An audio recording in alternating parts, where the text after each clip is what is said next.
Hello শিক্ষার্থী বন্ধুরা, কেমন আছো তোমরা? আমি দীপ্ত কুমার পাল। এই পর্বে আমি তোমাদের চতুর্থ শ্রেণীর আমার বাংলা বইয়ের পাঠ 5। দেখো, এখানে সুন্দর একটি কবিতা আছে। এই কবিতাটি আমরা পড়ব।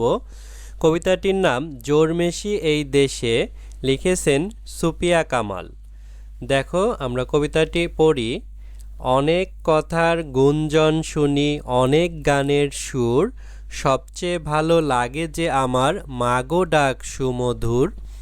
আমার দেশের মাঠের মাটিতে কিষান দুপুরবেলা, ক্লান্তি নাশিতে কণ্ঠে যে তার সুর লয়ে করে খেলা। মুক্ত আকাশে মুক্ত মনের সেই গান চলে ভেসে, জোরমেশি মাগো তোমার কোলেতে মরি যেন এই দেশে। এই বাংলার আকাশ বাতাস, এই বাংলার ভাষা, এই বাংলার নদী গিরি বনে, বাঁচিয়া মরিতে আসা। শত সন্তান সাত করে এর ধুলি মাখি সারা গায়ে, বড় গৌরবে মাথা উঁচু করি মানুষ হইতে চাই। দেখো, এখানে ঘুমিয়ে আছে একজন। দূরে আমরা কৃষকদের দেখতে পারছি, একটি দোয়েল পাখি এবং আম গাছে আম দেখতে পারছি। তো অনেক কথার গুঞ্জন মানে বিভিন্ন আওয়াজ শুনি, অনেক গানের সুর, সবচেয়ে ভালো লাগে যে আমার মাগো ডাক সুমধুর। অর্থাৎ অনেক কথার গুঞ্জন, পাখির ডাক, অনেক শব্দ শুনি, কিন্তু তার থেকে মায়ের ডাক অনেক সুমধুর লাগে কবির কাছে, কবি সুফিয়া কামালের কাছে। আমার দেশের মাঠের মাটিতে কিষান দুপুরবেলা, এই যে আমরা কৃষকদের দেখতে পারছি দুপুরবেলা, ক্লান্তি নাশিতে কণ্ঠে যে তার সুর লয়ে করে খেলা, তারা সুর নিয়ে বিভিন্ন খেলা করে, গান গায়। মুক্ত আকাশে মুক্ত মনের সেই গান চলে ভেসে, তারা মুক্ত আকাশে এবং মুক্ত মনে, তাদের মনে যা আছে সেটা নিয়ে তারা গান গায় এবং সেই সুর ভেসে বেড়ায়। জোরমেশি মাগো তোমার কোলেতে মরি যেন এই দেশে। অর্থাৎ আমাদের যে মাতৃভূমি বাংলাদেশ, এই দেশে আমরা জন্মেছি, এই দেশেই যেন আমরা মরতে পারি। এই বাংলার আকাশ বাতাস, এই বাংলার ভাষা, এই বাংলার নদী গিরি বনে বাঁচিয়া মরিতে আসা। অর্থাৎ এই যে বাংলা, এই বাংলাদেশের নদী গিরি বনে, তারপরে বাঁচিয়া মরিতে আসা, অর্থাৎ বাঁচতে চায় কবি। শত সন্তান সাত করে এর ধুলি মাখি সারা গায়ে, অর্থাৎ এই দেশের মাটির ধুলি কবি গায়ে মাখতে চায়। বড় গৌরবে মাথা উঁচু করি মানুষ হইতে চায়, এবং বড় মানুষ হতে চায় কবি। দেখো, এখানে শব্দের অর্থ আছে, অর্থ জেনে নেই। কিষান মানে হচ্ছে চাষি, অর্থাৎ যিনি চাষ করেন। ক্লান্তি নাশিতে ক্লান্ত দূর করতে। গিরি মানে পাহাড়। গুঞ্জন মানে গুনগুন আওয়াজ। গৌরব মানে সম্মান বা গর্ব। ধুলি মানে ধুলা। মুক্ত আকাশ মানে খোলা আকাশ। মুক্ত মন মানে উদার মন। স্বাদ মানে ইচ্ছা। সুমধুর মানে অতি মধুর। দেখো, এখানে আছে কবিতায় যা বলা হয়েছে, অর্থাৎ কবিতার মূল ভাব। এই কবিতায় দেশকে ভালোবাসার কথা বলা হয়েছে। দেশ কবির কাছে মায়ের মতো। এদেশে কবি জন্মেছেন, এদেশেই তিনি মরতে চান।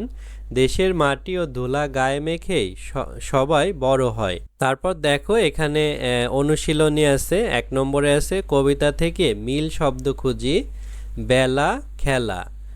তারপরে আরও লিখেছি আমরা সুর, সুমধুর, ভেসে, দেশে। তারপরে আকাশ, বাতাস, ভাষা, আশা, গায়, চাই। তারপর দেখো, এখানে 2 নম্বরে আছে বাক্য লিখি। গুনগুন দিয়ে বাক্য। মিতু গুনগুন করে গান গাইছে। চাষি, চাষি মাঠে ফসল ফলায়। ক্লান্ত, মিনা সারাদিন কাজ করে ক্লান্ত। সম্মান, আমরা বড়দের সম্মান করব। নদী, বাংলাদেশ নদীমাতৃক দেশ। পথ, পথচারী নিঝুম বনে পথ হারালো। তারপর দেখো, 3 নম্বরে আছে শব্দ নিয়ে শূন্যস্থান পূরণ করি। এখানে শব্দ আছে আকাশে, কৃষক, পাহাড়, সম্মান, পরিশ্রান্ত, স্বাধীন। কতে আছে আমরা বড়দের সম্মান করব। খ, শ্রমিক পরিশ্রান্ত হয়ে বিশ্রাম নিচ্ছে। গ, কৃষক মাঠে নানা ধরনের ফসল ফলায়। আকাশে সাদা মেঘের ভেলা ভেসে বেড়ায়। উমো, সিলেটেও ছোট বড় অনেক পাহাড় আছে। চ আমরা স্বাধীন দেশের নাগরিক। 4 নম্বরে আছে প্রশ্নের উত্তর বলি ও লিখি। এই প্রশ্নের উত্তরগুলো আমরা এখনই দেব তোমাদের। দেখো আমরা প্রশ্নের উত্তরগুলো এখানে লিখেছি। ক ক্লান্তি দূর করতে কৃষক কি করেন? উত্তর কৃষক ফসলের মাঠে কাজ করেন, কাজ করতে করতে দুপুরবেলা ক্লান্ত হয়ে পড়েন, তখন ক্লান্তি দূর করার জন্য কৃষক সুর নিয়ে খেলা করেন। দেখো খতে আছে জোরমেশি এই দেশে কবিতায় কবি কেন এদেশেই মরতে চান? উত্তর জোরমেশি এই দেশে কবিতায় কবি জন্মভূমিকে ভালোবাসার কথা বলেছেন। এদেশ কবির কাছে মায়ের মতো, কবি এ দেশ মাতার কোলে জন্মেছেন, তাই তিনি এদেশেই মরতে চান। গ মা ডাক কেন এত ভালো লাগে? উত্তর কবি দেশকে মায়ের সাথে তুলনা করেছেন, আর মা ডাকের মধ্যে রয়েছে এক অন্যরকম শান্তি। মা ডাক শুনতে সুমধুর, তাই কবির কাছে মা ডাক এত ভালো লাগে। ঘ এদেশের শিশুরা কি হতে চায়? উত্তর বাংলা মায়ের শত শত সন্তান, তারা দেশের মাটি ও ধুলো গায়ে মেখে বড় হয়।